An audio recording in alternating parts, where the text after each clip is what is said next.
월요일 새벽 예배입니다. 우리 다 함께 사도신경으로 우리의 믿음을 고백합니다. 전능하사 천지를 만드신 하나님 아버지를 내가 믿사오며 그 외아들 우리 주 예수 그리스도를 믿사오니 이는 성령으로 잉태하사 동정녀 마리아에게 나시고 본디오 빌라도에게 고난을 받으사 십자가에 못 박혀 죽으시고 장사한 지 사흘 만에 죽은 자 가운데서 다시 살아나시며 하늘에 오르사 전능하신 하나님 우편에 앉아 계시다가 저리로서 산 자와 죽은 자를 심판하러 오시리라. 성령을 믿사오며 거룩한 공예와 성도가 서로 교통하는 것과 죄를 사하여 주시는 것과 몸이 다시 사는 것과 영원히 사는 것을 믿사옵나이다. 아멘.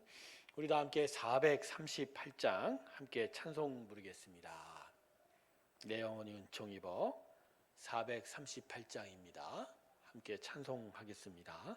내 영혼이 은총 입어 중한 죄짐 벗고 보니 슬픈 많은 이 세상도 천국으로 화하도다. 할렐루야 찬양하세. 내 모든 죄 사함 받고 주 예수와 동행하니 그 어디나 하늘나라. 주의 얼굴 뵙기 전에 멀리 뵈던 하늘나라 내 맘속에 이루어지니 날로 가깝도다. 할렐루야 찬양하세. 내 모든 죄 사함 받고 주 예수와 동행하니 그 어디나 하늘나라. 높은 산이 거친 들이 조막이나 궁궐이나 내 주 예수 모신 곳이 그 어디나 하늘나라. 할렐루야 찬양하세. 내 모든 죄 사함 받고 주 예수와 동행하니 그 어디나 하늘나라. 기도하겠습니다. 하나님의 크신 은혜가 우리 가운데 있기 원합니다. 하나님 앞으로 달려가는 저희에게 오늘도 믿음의 귀한 은혜 허락하여 주시고 하나님을 더욱더 바라보며 의지하며 살아가는 우리의 인생의 길이 되게 하여 주시옵소서. 주의 진리의 말씀을 허락하여 주셔서 주님의 마음과 뜻을 알게 하여 주시고 또 그 말씀대로 살아갈 수 있는 귀한 은혜도 우리에게 부어 주시옵소서. 성령의 충만함을 허락하여 주셔서 성령의 다스리심과 그 동행하심을 이루어 오늘도 힘껏 살아가는 귀한 믿음의 길 되게 하시고 주께서 만지시는 그 귀한 은혜 따라 살아가게 하소서. 오늘도 주의 복음의 권능과 함께 살아가는 저희가 되게 하여 주시옵소서. 감사드리며 예수님의 이름으로 기도드립니다. 아멘. 오늘 말씀은 사도행전 24장 10절에서 21절까지의 말씀입니다. 사도행전 24장 10절에서 21절까지의 말씀입니다.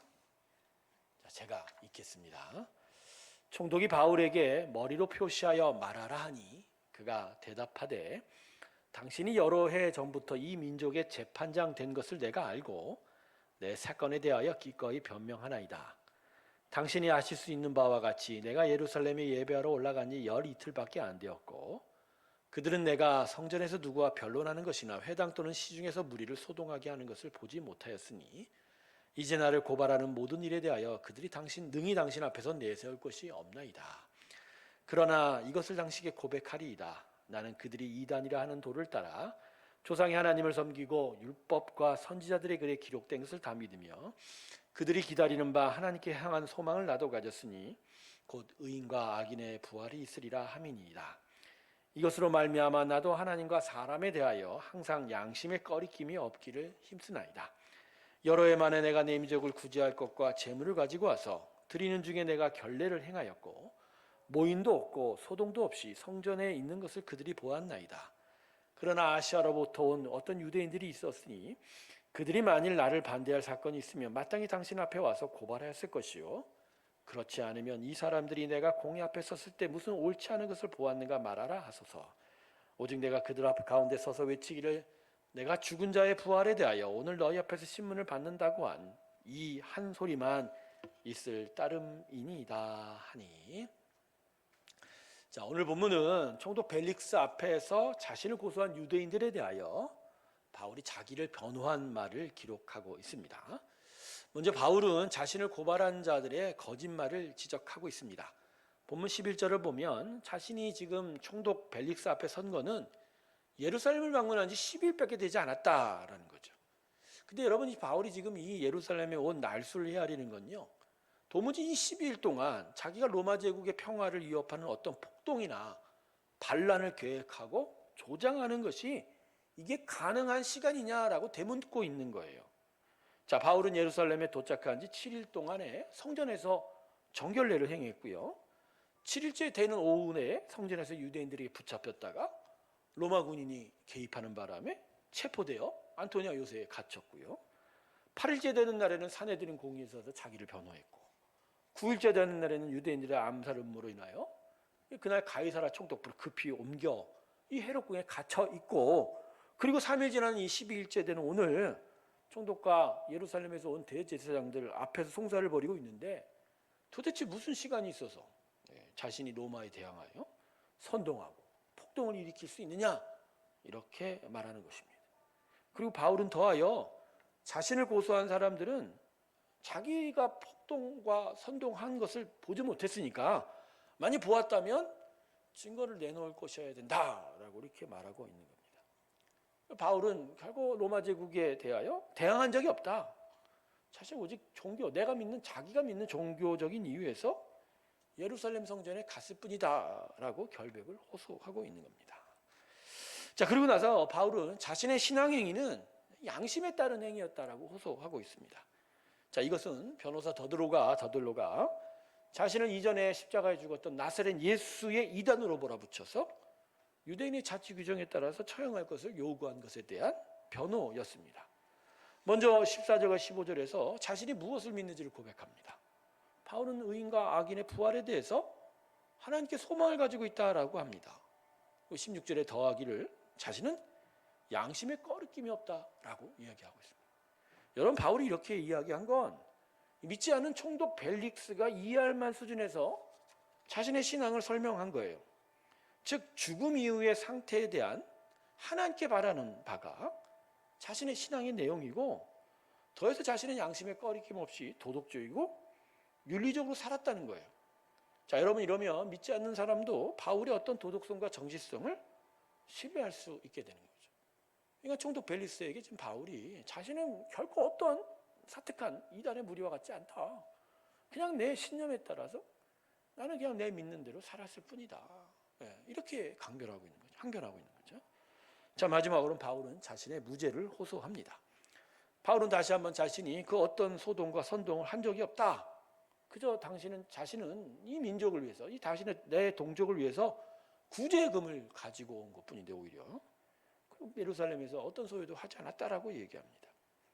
그리고 아시아에서 오는 어떤 유대인들이 자신을 고소할 것이 있으면 총독에게 와서 분명한 고소를 해야 할 것이고, 자신이 이전에 산헤드린 공의에서 바라는 것 중에 무엇이 잘못된 것인지를 말해야 한다라는 것이죠. 자기는 단지 육체 부활에 대해서만, 내 종교적 신념에 대해서만 이야기한 것밖에 없다라는 거예요. 그러니까 바울의 이러한 자기 변호는 자기는 동족을 위해서 선한 의도와 또 양심에 따른 행위를 한 것뿐이라고 변호하는 것이고, 동시에 아무런 증거 없이 그냥 비방하고 사실이 아닌 것으로 고소하는 자들에게 총독이 헤아려 줄 것을 지금 주장하고 있는 겁니다. 그런데 바울의 이러한 자기 변호에도 불구하고 바울은 이때부터 무려 2년 동안을 이 가이사라 총독부에 연금당하게 됩니다. 바울은 총독의 법정에서 진실을 밝혔고, 사실 총독 벨리스도 바울의 무죄를 알고 있습니다. 이제 오늘 본문 다음으로 진행해 보면 총독 벨리스도 알고 있었다는 거예요. 그런데 무죄임에도 불구하고 2년 동안이나 총독부에 갇혀 있게 되는 거예요. 근데 바울은 이런 상황에 대해서 어떤 낙심이나 절망을 하지 않았습니다. 이제 본문 다음에 보면 이 다음번 총독이 옵니다. 베스도가 부임해서 바울을 로마로 보내는 것을 결정하기까지 바울에게 어떤 낙심과 절망을 이 본문이 기록하고 있지 않습니다. 또 왜 그럴까요? 바울은 이 자신의 상황이 자신상 하나님에 의해서 지금 주관되고 있다는 것을 믿었기 때문입니다. 하나님께서 이 상황을 알고 계시고, 그리고 이 모든 과정은 하나님의 섭리와 작정 가운데 있는 거예요. 그리고 언제나 선하게 대하시고 인도하시는 그 하나님의 분명한 뜻이 있기 때문에 그게 자신에게 불편함을 줄 수 있어도 깊은 두려움과 낙심으로 인도하지는 않는다는 거예요. 그래서 오히려 바울은 이 갇혀있는 2년 동안에 오히려 담대한 마음으로 이 총독부에 있었을 겁니다. 그러니까 앞으로 더 어떤 고난이 찾아올까가 아니라 지금 이 상황 속에서 하나님이 어떤 일을 준비하실 것인가에 대한 그런 기대가 오히려 있었을 거라는 거죠. 여러분, 이 세상에서는요, 결백이 밝혀지고 진실이 밝혀진다고 해서 그것이 늘 통하는 게 아닙니다. 분명히 진실이 있고 그 진실을 밝혔음에도 그건 그거고 그럼 저건 어떠냐는 것으로 또 다른 것으로 또 옮겨가요. 계속 비난과 비방 가운데 시달릴 수 있는 거예요. 그래서 어떻게 보면 해결되는 것도 없고 해결이 안 되는 경우도 있습니다. 나의 진실이 그렇게 묵살당하고 묻혀버리는 경우가 얼마나 많습니까? 아무리 이게 사실이다, 진리다고 외쳐도 별로 사람들 신경 안 씁니다. 그냥 자기가 듣고 싶은 것만 듣고 들은 걸 따라서 직관적으로 그냥 당신은 나쁘다, 당신은 이렇다라고 얘기할 뿐입니다. 그러나 여러분, 하나님께서는 다 알고 계시죠. 그 모든 거에 하나님의 판단이 다 있는 거예요. 그래서 하나님은 그 모든 일에 분명한 판단을 나중에 하시게 됩니다. 그래서 여러분, 무언가 답답하고 억울할 때 이 바울이 당한 상황을 생각해 보시고 또 바울이 가진 마음을 가지시기 바랍니다. 두려워하거나 절망하고 낙심하는 마음은 잠시 내려놓으세요. 오히려 하나님께서 이 상황 속에서 어떻게 당신의 의로움을 드러내실 것을 기도하십시오. 하나님은 다 알고 계십니다. 사람들은 자기가 듣고 싶은 것만 듣고 옳은 소리를 묵살하고 왜곡해도 하나님 다 아세요. 그리고 분명히 하나님 때 다 이루어 주십니다. 그리고 하나님의 선한 일이 분명히 나타나게 되는 겁니다. 우리는 이 세상에서 그 정확한 답을 다 알 수 없을지 모릅니다. 하지만 거기에조차 우리가 알지 못하는 하나님의 선한 뜻이 분명히 있다는 거예요. 우리는 성경에 그런 하나님이 기록되어 있고 그것을 우리가 읽고 또 그것을 믿기에 그 하나님을 믿고 따라가게 되는 거예요. 믿음의 눈으로 보면 큰 그림이 보입니다. 요즘 많이 유행하는 만화가 큰 픽처라는 그런 단어들 아닙니까? 하나님이 나의 인생, 이 땅을, 이 역사를 지금 어떻게 인도하시는지 그 큰 방향과 그림들을 볼 수 있어야 된다라는 거예요. 지금 벌어지는 일, 그 장면 하나만을 보면 답이 안 나와요. 막혀 있는 것 같고 뭔가 무너진 것 같고 앞으로 잘못될 것 같고, 그러나 큰 그림을 볼 땐 그게 이해가 되는 거예요. 때로는 그래서 지금이 최악의 상황처럼 보이지만 오히려 최악이 아닙니다. 오히려 하나님이 나를 향한 위로와 보호와 사랑의 손길일 수 있다. 제가 20대 중반에 큰 병을 얻어서 결국은 직장도 다 잃어버리고 집안에 갇혀서 2년 동안 폐인이 됐던 그 시간만 생각해보면 아찔한 순간이죠. 다 잃어버리고 자칫하면 다 무너져버리고 완전히 망할 수 있는 그런 상황. 그러나 지금 55세의 인생을 살아온 지금의 그 모든 돌아온 큰 일들을 보면 그때는 오히려 하나님께서 보호하신 시간이에요.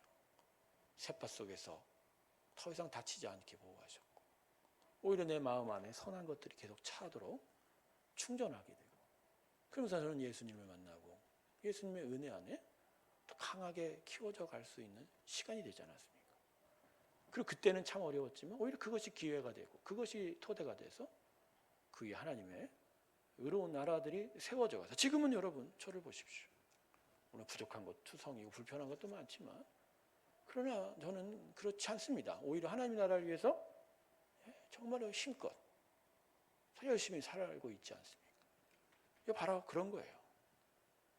한 장면 한 장면 보면 이거 진짜 뭐가 안 되는 것 같이 보이지만 하나님 그렇지 않아요. 하나님은 전체의 그 모든 일에 있어서 선하게 끌고 가신다. 모세가 갈대상자에 당길 때 얼마나 막막합니까? 그 강물에 저 모세에서 갈대상자가 빠지면 그냥 죽게 되는 거 아닙니까? 그러나 그 갈대상자 안에 있던 모세를 하나님께서 건지셨어요. 애국 궁전에 들어가게 하시고 커서부터 모세의 인생이 다시 시작되고 그리고 끝내 출애굽하는 그 지도자가 돼서 하나님의 나라를 이루어갔던 인물이 되지 않았습니까? 그러나 그 갈대상자에 갇힌 것만 보면 그는 멸망당하기 일보 직전이었고 정말 죽을 뻔한 위기 가운데 있었던 거죠. 여러분 결국 하나님이 하시는 거예요. 하나님 인도하시는 거예요. 하나님께서 그 모든 길을 기록하신다. 사도 바울이 바로 이 2년간의 시간 그 진실을 다 얘기해서도 받아들여지지 않는 그때 그러나 그것이 오히려 사도 바울에겐 충전하고 로마에 가서 새로운 복음을 전할 수 있는 은혜의 시간이 되고 그 위로도 계속 힘껏 스페인까지 나가고 온 유럽을 방문하여 복음을 전할 수 있는 귀한 일들의 또 다른 시작이 되었다. 사랑하는 성도 여러분, 믿음을 가지세요. 그리고 하나님의 큰 그림을 바라보십시오. 지금 당장이 아니라 내 인생 전체를 이 시대 전체를 하나님이 어떻게 끌고 가시는지를 바라보는 그러한 믿음이 바로 하나님이 오늘 우리에게 주시고 싶은 것입니다. 이 귀한 믿음의 은혜가 우리의 심령 가운데 함께 하시기를 주님의 이름으로 축원합니다. 기도하겠습니다. 하나님 우리와 함께 하시옵소서. 하나님의 나라를 이루어 주시옵소서. 하나님을 헤아리게 하시고 하나님의 큰 그림을 바라볼 수 있는 믿음 위에 서게 하여 주시옵소서. 오늘부터 시작하여 또 한 주를 살아가는 저희에게 이 믿음의 선물을 받고 은혜 따라 더욱더 강하게 살게 하여 주시고 하나님이 보여주신 그 그림 따라 멀리 바라보며 또 그 나중을 위하여 오늘도 힘껏 열심히 살아가는 저희가 되게 하여 주시옵소서. 낙심과 두려움에서 건져 주시옵시고 소망과 기대를 품게 하시고 하나님의 기쁨을 허락받게 하여 주시옵소서. 이제는 우리 주 예수 그리스도의 은혜와 하나님 아버지의 사랑과 성령의 교통하심이 하나님의 은혜 안에 하나님의 이끌어 가시는 큰 그림을 보며 믿음으로 오늘도 힘껏 살아가길 주께 고백하며 나서는 하나님에게 한 성도들의 심령들 위해 지금부터 영원토록 함께 하시기를 간절히 축원하옵나이다. 아멘.